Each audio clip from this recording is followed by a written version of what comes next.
तुम्हारा क्या नाम है? मेरा नाम राम है। तुम कहाँ के रहने वाले हो? मैं दिल्ली का रहने वाला हूँ। मैट्रिक पास, गाड़ी चलाना भी जानता हूँ।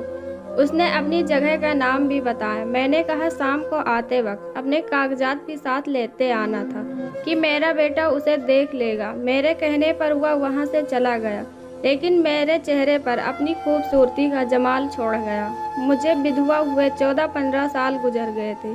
तब से आज तक किसी भी मर्द में दिलचस्पी नहीं हुई थी। मेरे पति के गुजर जाने के बाद उनके सारे बिजनेस की जिम्मेदारी मेरे सर पर थी और अपने बेटे की परवरिश भी मैंने अपने बारे में कुछ सोचा भी नहीं था। जब मेरे बेटे ने अपनी पढ़ाई मुकम्मल कर ली तो अपने पिता के बिजनेस की देख रेख करने लगा, लेकिन फिर भी मुझे समय नहीं मिला। मैं चाहती थी कि मेरा बेटा विदेश जाकर पढ़ाई पूरी करे। मैं सोच रही थी कि कोई शरीफ और अच्छा नौकर मिल जाए जो हमारे कारोबार की देख रेख करे, तो बेटे के रहते उसे रख लूं ताकि वह फाइल ट्रेंड हो जाए। हमारे पुराने मैनेजर ने अपने गांव जाने का फैसला किया, तो मुझे एक नए मैनेजर की ज़रूरत थी। तभी मैंने अपने एक रिश्तेदार से कहा कि आप ही कोई भरोसेमंद मैनेजर ढूंढ कर ला दें। मैनेजर के तौर पर राम नाम का एक लड़का आया तो मुझे देखने में बहुत अच्छा लगा। राम को लाने वाला मेरा एक रिश्तेदार ही था। मेरे बेटे ने उसे भरोसे का आदमी समझ कर रख लिया। वाकई में लड़का नेक दिल का था, ईमानदारी से काम करता था। तो मैंने उसे अपनी पढ़ाई मुकम्मल करने की सलाह दी। वह खुद भी पढ़ना चाहता था, मगर हालात की वजह से पढ़ नहीं पाया। एक गरीब लड़का था जिसका परिवार एक हादसे का शिकार हो गया था। उसकी परवरिश उसके चाचा ने की, मगर चाचा की बदसलूकी की वजह से अब वह वहाँ रहना नहीं चाहता था। मेरे कहने के बाद राम ने शाम के कॉलेज में एडमिशन करवा लिया। वह मेहनती और होशियार लड़का था और सुबह से शाम तक मेरे बेटे के साथ ऑफिस में काम करता और शाम को कॉलेज चला जाता और वापस आकर खाना खाकर हमारी तरफ से दिया गया रूम में चला जाता। उसने जल्द ही बिजनेस के उसूल सीख लिया। उसकी जगह मैंने एक और असिस्टेंट को रख लिया। पहले दिन से ही मुझे उससे लगाव हो गया था। इसी वजह से मुझे उसकी ईमानदारी और संजीदगी बहुत अच्छी लगती थी। मैंने अंदाज़ा कर लिया था ईमानदार आदमी है, झूठ बोलने वालों में से नहीं है। मेरा अंदाज़ा सही निकला। वह धोखाधड़ी करने वालों में से नहीं है।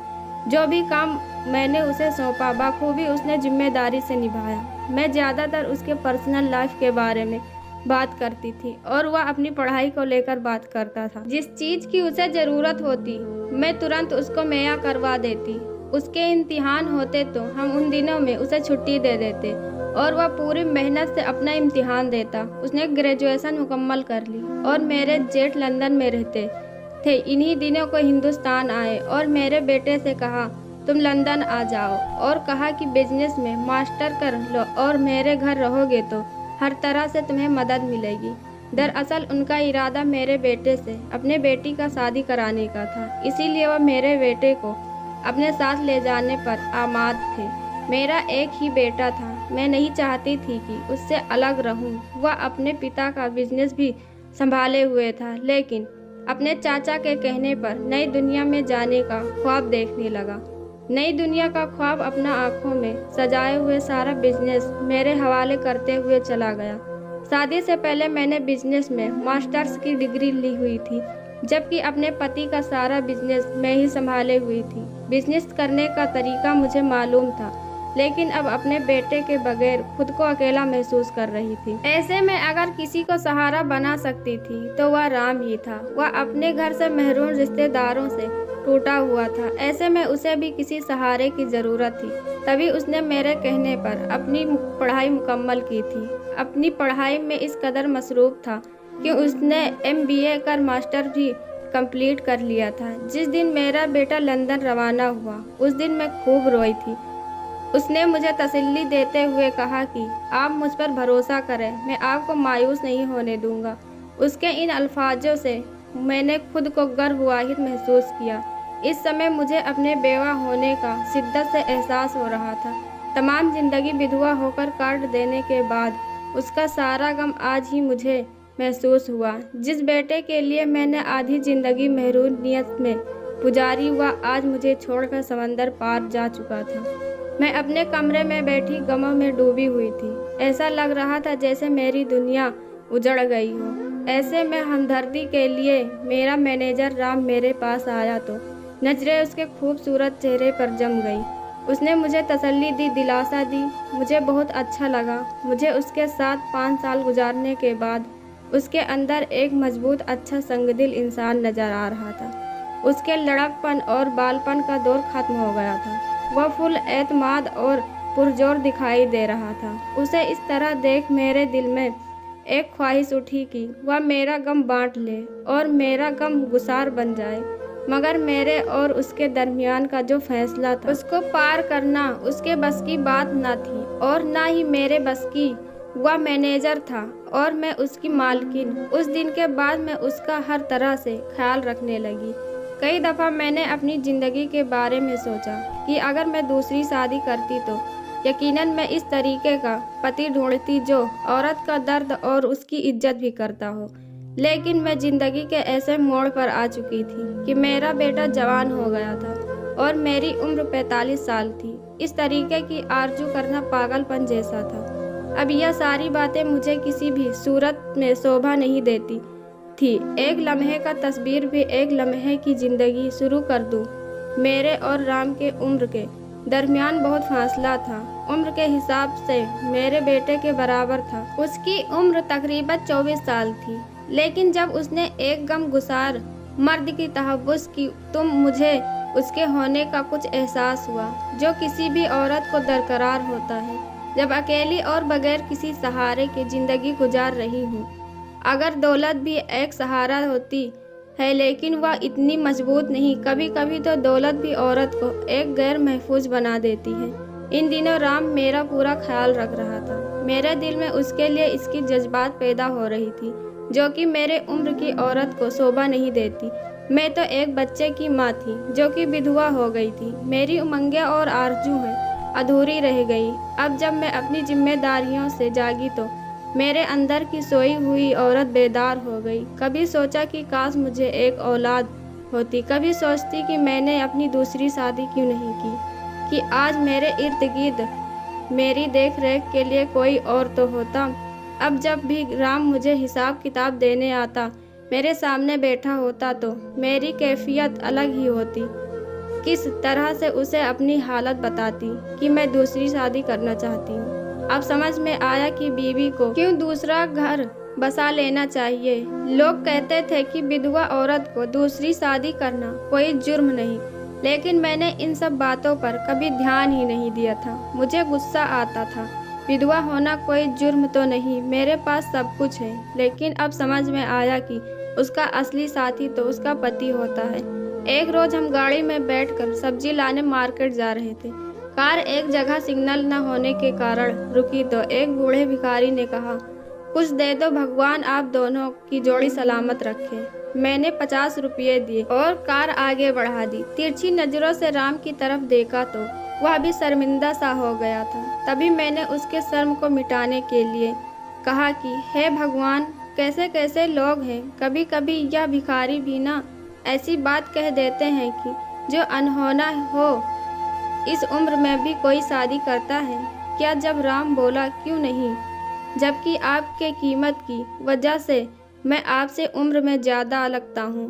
उसकी बात सुनकर मेरे दिल में तो इश्क का दरिया बहने लगा। मैंने कहा, इंसान को स्मार्ट होना चाहिए, अपने आप का ख्याल रखना चाहिए। राम, तुम काम में ऐसे मसरूफ़ हो गए हो कि तुम्हें अपने आप का ख्याल ही नहीं रहा। कहने को तो कह दिया, लेकिन यह बात सुनकर मैं खुद शर्मिंदा हो गई। लेकिन हंसते हुए राम ने कहा कि मैडम, आप वाकई अपनी उम्र से 10 साल कम लगती हो। तो मैंने कहा, बस भी करो राम, अब मैं कहाँ पहले जैसी दिखती हूँ। लेकिन राम ने कहा, नहीं मैडम, मैं सच कह रहा हूँ। राम ने कहा, मैडम, आप खूबसूरती की हसीनो जमाल, मैं सच कह रहा हूँ। यकीन नहीं हो तो अपने आप को कभी आईना के सामने देखना। तभी मैंने राम को ठोकते हुए कहा, क्या कह रहे हो, शायद आप अपनी हद पार कर रहे हो। राम खामोश हो गया और मैं कुछ देर चुप होने के बाद राम से एक पेशकश कर बैठी कि मैं आपसे शादी करने की ख्वाहिश रखती हूँ। 1 मिनट के लिए राम खामोश हो गया और मैं भी। मुझे लगा कि मुझे यह बात राम से नहीं करनी चाहिए थी। मैंने कहा, सॉरी राम, लेकिन राम ने कहा, कोई बात नहीं मैडम, मैं भी आपको पसंद करता हूँ। लेकिन फिर भी मैंने राम से कहा कि मेरे और आपके बीच में उम्र का बहुत लंबा फासला है। लेकिन मुझे लगा कि राम यह बात मुझसे यूं ही मेरा दिल रखने के लिए कह रहा है। लेकिन जब मैंने उसकी तरफ देखा तो उसकी आंखों में एक अलग ही मोहब्बत झलक रही थी। एक पल के लिए मुझे ऐसा लगा जैसे कि राम इसके बाद खुद ही मुझसे कहने वाला था। लेकिन फिर मैंने राम से कहा कि राम, मेरे और आपके बीच उम्र का इतना लंबा फासला है कि शायद मैं तुम्हारे बच्चे की माँ भी नहीं बन सकती। मैं इस उम्र से आगे निकल चुकी हूँ। राम ने कहा, भगवान आपको सलामत रखे। आपको एक बेटा है, मैं बेटे की ख्वाहिश भी नहीं रखता। तभी मुझे यह ख्याल आया कि कहीं यह मेरी दौलत पर तो नज़र नहीं जमाए हुए, लेकिन बुढ़ापे पे शादी करना खुद की मिट्टी पलीत करना जैसा होता है। मैंने कहा, अच्छा राम, तुम एक बार फिर सोच लो, मैं भी तुम्हें सोच कर बताऊंगी।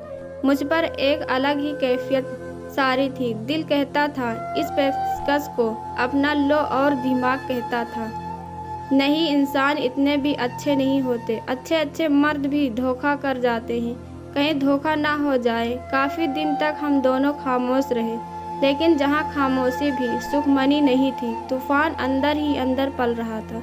मैं रातों को सो नहीं सकती थी, मेरा दिल मेरे काबू में नहीं था। एक दिन मैं बीमार पड़ गई। घर पर देख रेख के लिए कोई था भी नहीं। राम मुझे डॉक्टर के पास ले जाता, दवाइयाँ लाता और मेरा ख्याल रखता। यह सब वो अकेला ही करता था। मुझे भी महसूस हुआ कि बलंगीर औरत को किसी न किसी की सहारे की ज़रूरत होती है। यकीनन मुझे राम से मोहब्बत नहीं थी, लेकिन उसने अपने अच्छे अखलाक और किरदार से अपना दीवाना बना लिया था। इंसान जब एक ही बात को बार बार सोचता रहता है, तब वह अपनी ताकतों कुव्वत को खो बैठता है। मेरी तबीयत और गंभीर हो गई। मैंने बिजनेस से अपना हाथ उठा लिया और काफ़ी सारी जिम्मेदारियां मैंने राम के हवाले कर दी। एक दिन मेरा सर बहुत दर्द कर रहा था, अपने हाथ से ही अपना सर दबा रही थी कि तभी राम ऑफिस से घर आ गया। उसके हाथ में कुछ फाइलें थी। वह मेरे कमरे में आने की तलब की। मैंने उससे कहा, यहीं लाकर मुझे फाइलें दिखा दो, मगर मेरा सर दर्द से फटा जा रहा था। वह कुर्सी लेकर मेरे पास आ गया, फाइल एक तरफ रख दी और कहा, मैं आपका सर दबा दूं? मैंने कहा, नहीं, तुम जाओ, फाइलें कल दिखा देना। मेरे मना करने के बावजूद भी उसने मेरे सर पर अपना हाथ रखा और उसके हाथ रखने से मुझे काफ़ी आराम मिला। बेशक औरत को अपने पाकीज़ा होने पर और मर्द की जात पर विश्वास नहीं करना चाहिए। विश्वास का किला कब गिर जाए कोई भरोसा नहीं। मेरे अंदर बरसों से एक औरत अपनी आरजू लिए सिमटी रही। अपने पति के गुजर जाने के बाद अपनी पूरी ज़िंदगी मैंने इज्जतदार औरत होकर गुजारी और मैंने अपनी आंखें बंद कर ली थी।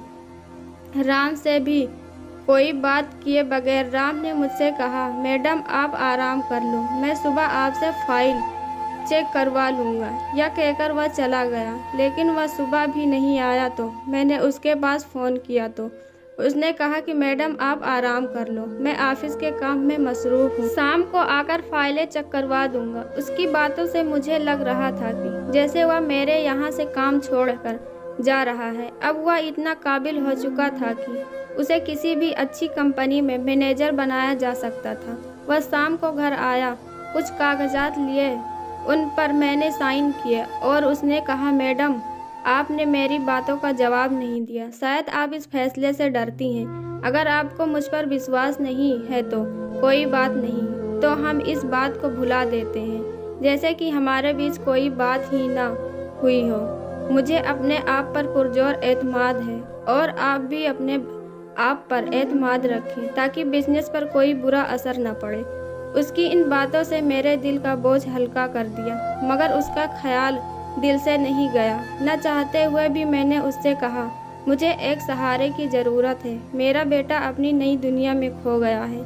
मुझे मालूम है मैं अपना घर बसाना चाहती हूँ, लेकिन मैं तुम्हारे बारे में सोचती हूँ इसमें तुम्हें नुकसान होगा। राम ने कहा, नहीं मैडम, मुझे कोई नुकसान नहीं है। मैंने बहुत सोच समझ कर यह फैसला किया है, मगर मैं अपने बेटे से कैसे कहूँ किस उम्र में शादी की ख्वाहिश रखती हूँ। तो राम ने कहा, आप अपने जेठ से कहिए, वह यूरोप में रहते हैं और वहाँ लोग इस मामले को अलग ही नज़रिए से देखते हैं। यकीनन वह आपकी मदद करेंगे।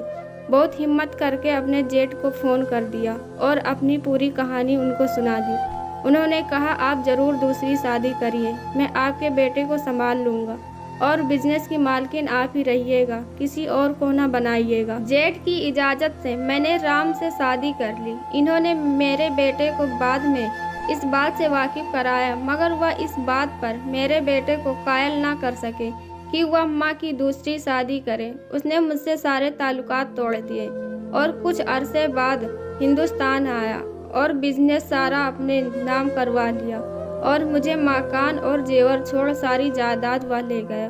सहारा बिजनेस अपने बेटे को देकर मैं खुशी थी, मगर काश वह मुझसे राजी हो जाता, क्योंकि जायदाद की लालच राम को नहीं थी। उसे एक बड़ी कंपनी में मैनेजिंग पोस्ट मिल गई थी। मैंने अपने नफ्स को चाह कर अपने बेटे को खो दिया। मुझे राम से कोई शिकवा नहीं। उम्र का फासला होने के बावजूद राम ने मेरे साथ शादी की और मुझसे सच्ची मोहब्बत की। मेरा इतना ख्याल रखा कि मुझे ज़रा सा भी तकलीफ़ नहीं होने दी, मगर मेरा दिल उसकी सारी मोहब्बत को पाकर बेसुकून कर रहा, क्योंकि जिस बेटे को मैंने जवानी की सारी किरणें देकर परवान चढ़ाया था, आज मुझसे मिलना भी उसे गवारा नहीं। शायद मेरी दूसरी शादी उसके लिए किसी जुर्म से कम नहीं। अगर आपको यह वीडियो अच्छी लगी तो लाइक, कमेंट और शेयर करना ना भूलें और चैनल को सब्सक्राइब करें।